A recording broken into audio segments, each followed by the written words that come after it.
കൂട്ടുകാരെ നമസ്കാരം. മിക്സീസ് വേൾഡിലേക്ക് എല്ലാവർക്കും സ്വാഗതം. ഇന്ന് നമ്മൾ ഉണ്ടാക്കാൻ പോകുന്നത് നറുനീണ്ടിയുടെ സിറപ്പാണ് സർവത്ത് ഉണ്ടാക്കാനുള്ളത്. അപ്പോൾ നമുക്കൊന്ന് പോയി കണ്ടിട്ട് വന്നാലോ. നമുക്ക് നറുനീണ്ടി സിറപ്പ് ഉണ്ടാക്കാൻ തുടങ്ങാം. ഈ കാണുന്നതാണ് നറുനീണ്ടി കിഴങ്ങ് അല്ലെങ്കിൽ നറുനീണ്ടിയുടെ വേര് എന്ന് പറയുന്നത്.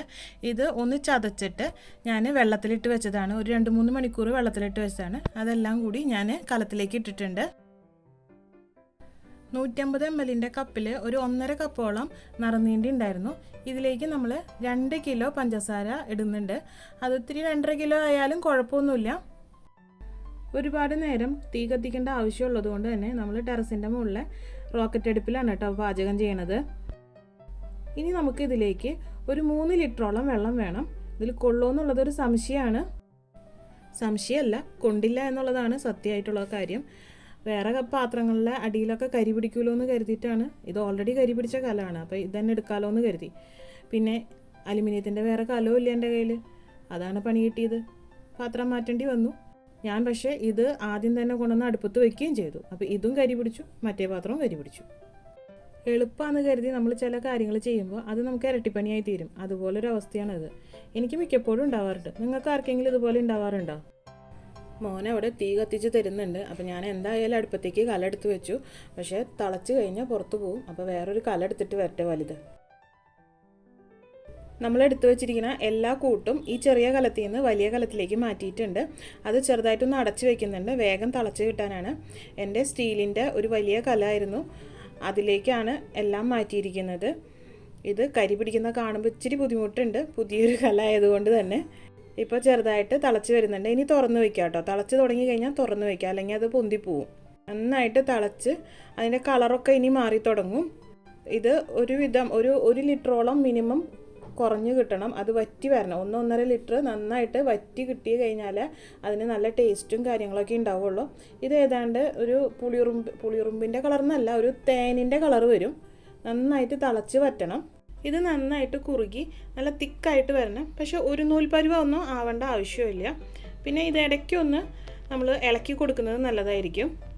നമ്മൾ നറുനീണ്ടി കിഴങ്ങ് എടുക്കുമ്പോൾ നന്നായിട്ട് കഴുകി വൃത്തിയാക്കി എടുക്കാൻ ശ്രദ്ധിക്കുക. അത് മണ്ണിനടിയിൽ ഉണ്ടാവുന്നതുകൊണ്ട് തന്നെ നന്നായിട്ട് മണ്ണ് ഉണ്ടാവും അതിൽ. അപ്പം നന്നായിട്ട് ക്ലീൻ ചെയ്തെടുക്കണം. അത് നമ്മുടെ ദേഹം തണുപ്പിക്കാനും അതുപോലെ ബ്ലഡ് പ്യൂരിഫിക്കേഷന്, നമ്മുടെ ഡൈജഷൻ്റെ ഭാഗമായിട്ട് വയറിൽ വരുന്ന അസ്വസ്ഥതയ്ക്ക് എല്ലാത്തിനും ഒരു പരിഹാരമാണ് ഈ നറുനീണ്ടി കിഴങ്ങ്. പക്ഷേ ഇതുപോലെ പഞ്ചസാര ഇട്ട് കുറുക്കി കഴിക്കുകയല്ല വേണ്ടത്. അത് നമ്മൾ സാധാരണ വെള്ളം തിളപ്പിച്ച് അതിൽ 1-2 കഷ്ണം നറുനീണ്ടി ഇട്ടിട്ട് നമ്മൾ സാധാരണ വെള്ളം കുടിക്കുമ്പോൾ എടുക്കുന്ന പോലെ എടുക്കുക. ഇപ്പം നമ്മുടെ കൂട്ട് അത്യാവശ്യം കുറുകി വറ്റി വന്നിട്ടുണ്ട്. ഇനി ഇതിലേക്ക് ഞാൻ 2 മുട്ടയുടെ വെള്ള ഒഴിക്കുന്നുണ്ട്. അത് പഞ്ചസാരയിലെ അഴുക്ക് മാറി കിട്ടാൻ വേണ്ടിയിട്ടാണ്. മുട്ടയുടെ ഒരു ടേസ്റ്റും ഇതിൽ വരില്ല. നല്ല കാറ്റുണ്ട്, അപ്പോൾ അതിങ്ങനെ നീങ്ങി പോവുകയാണ്. അപ്പോൾ ഞാനത് കയ്യിലേക്ക് എടുത്തിട്ടാണ് അതിലേക്ക് ഒഴിക്കുന്നത്. മുട്ടയുടെ വെള്ളം നമ്മൾ അതിലേക്ക് ഒഴിച്ച് കഴിയുമ്പോൾ നന്നായിട്ടൊന്ന് ഇളക്കി കൊടുക്കണം, എല്ലായിടത്തും ഒന്ന് സ്പ്രെഡ് ആവാനായിട്ട്. പിന്നെ മുട്ടയുടെ വെള്ളം ഒഴിച്ച് കഴിയുമ്പോൾ നന്നായിട്ട് തിളച്ച് പൊന്തി വരും. അത് പൊന്തി പോവാതെ ശ്രദ്ധിക്കണം. ഇതിൻ്റെ മുകളിലേക്ക് നന്നായിട്ട് അഴുക്ക് ഇങ്ങനെ അടിഞ്ഞുകൂടി വരും. അത് നമ്മൾ എടുത്ത് കോരി മാറ്റി തന്നെ വേണം. നമ്മുടെ ഈ വീഡിയോ കാണുന്നവരിൽ എത്ര പേർക്ക് നറുനീണ്ടി സർവത്ത് ഇഷ്ടമാണ്? എനിക്കിഷ്ടമാണ് കേട്ടോ, പ്രത്യേകിച്ച് പാൽ സർവത്ത്. അത് തൃശ്ശൂരാണെങ്കിൽ ഫേമസ് ആണ്. ഞാൻ ടൗണിലൊക്കെ പോവുകയാണെങ്കിൽ, പ്രത്യേകിച്ച് സമ്മർ വെക്കേഷനിലാണ് നാട്ടിൽ പോവുക, എന്തായാലും ഒരു സർവത്ത് കുടിക്കാതെ ഞാൻ തിരിച്ച് വീട്ടിൽ കയറില്ല. അത് മസ്റ്റാണ്. എന്തൊക്കെ പറഞ്ഞാലും നമ്മൾ വീട്ടിലുണ്ടാക്കി കഴിക്കുന്നതിൻ്റെ അത്രയും ഹൈജീനിക്ക് ആവില്ല പുറത്തുനിന്ന് കിട്ടുന്നത്. അതെന്തുകൊണ്ടാണെന്നുള്ളത് കുറച്ച് നേരം കഴിയുമ്പോൾ നിങ്ങൾക്ക് ഞാൻ കാണിച്ചു തരാം. ഈ സിറപ്പ് ഉണ്ടാക്കിയെടുക്കാനായിട്ട് അധികം ബുദ്ധിമുട്ടൊന്നുമില്ല. നമുക്ക് കുറച്ച് സമയവും ഒരു 100 രൂപയും കയ്യിലുണ്ടെങ്കിൽ ഒരു 2-2.5 ലിറ്ററോളം നറുനീണ്ടി സിറപ്പ് ഈസി ആയിട്ട് ഉണ്ടാക്കിയെടുക്കാം കേട്ടോ. നമ്മൾ മുട്ട ഒഴിച്ചിട്ട് അതൊന്ന് ഇളക്കി കൊടുക്കുമ്പോൾ അത് അടിയിൽ നിന്ന് ഇങ്ങനെ കലങ്ങി വരുന്നത് കാണാം. ഇത് നന്നായിട്ട് തിളച്ച് മറഞ്ഞ് വരണം. അപ്പോഴാണ് അതിൻ്റെ അഴുക്ക് മുഴുവൻ പൊന്തി വരുന്നത് കാണുക. ഇപ്പോൾ ചെറുതായിട്ട് തിളയ്ക്കുന്നുണ്ട്. നന്നായിട്ട് തിളച്ച് മറഞ്ഞ് മുട്ട ഒഴിക്കുന്നത് കൊണ്ട് തന്നെ തിളച്ച് പൊന്തി വരും. അത് നമ്മൾ ശ്രദ്ധിക്കണം. തീയെ നന്നായിട്ട് ശ്രദ്ധിച്ച് തന്നെ കത്തിക്കണം, അല്ലെങ്കിൽ അത് തിളച്ച് തൂവി പോകാനായിട്ട് ചാൻസ് ഉണ്ട്. അത് നിങ്ങൾക്ക് ഇതിൽ നന്നായിട്ട് കാണാൻ പറ്റും.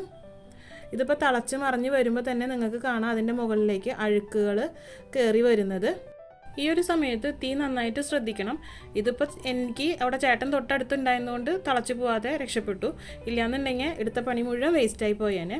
സ്റ്റൗവിലാണെങ്കിൽ നമുക്ക് തീ കുറയ്ക്കാൻ പറ്റും. അടുപ്പിൽ വെച്ച് ചെയ്യുമ്പോൾ തീ കുറയ്ക്കാനായിട്ട് കുറച്ച് ബുദ്ധിമുട്ടാണ്. ഇപ്പോൾ നിങ്ങൾക്ക് കാണാം ഇതിൽ നന്നായിട്ട് അഴുക്ക് പൊന്തി വന്ന് നിൽക്കുന്നത്. അത് പതുക്കെ കോരി മാറ്റി എടുത്ത് കളയണം. ഇതുകൊണ്ടാണ് ഞാൻ പറഞ്ഞത് നമ്മൾ പുറത്തുനിന്ന് മേടിക്കുന്ന സാധനങ്ങളിൽ എന്തുമാത്രം ഹൈജീനിക്കാണ് എന്നുള്ളത് നമുക്ക് അറിയാൻ പറ്റില്ല എന്നുള്ളത്. ഇത് കണ്ടോ, ഇത്രയും അഴുക്ക് അതിലുണ്ട്. ഇത്രയല്ല, അതിൽ കൂടുതലുണ്ട്. അത് മൊത്തം നമ്മളത് എടുത്ത് മാറ്റുകയാണ് ചെയ്യുന്നത്. ഇപ്പോൾ അതെല്ലാം എടുത്ത് മാറ്റിയിട്ടുണ്ട്. ഒരുവിധം നമ്മുടെ സിറപ്പ് ശരിയായിട്ടുണ്ട്. ഇനി ആ തീയൊന്ന് കത്തി അവസാനിക്കുന്നതോടുകൂടി നമ്മൾ ഇറക്കും.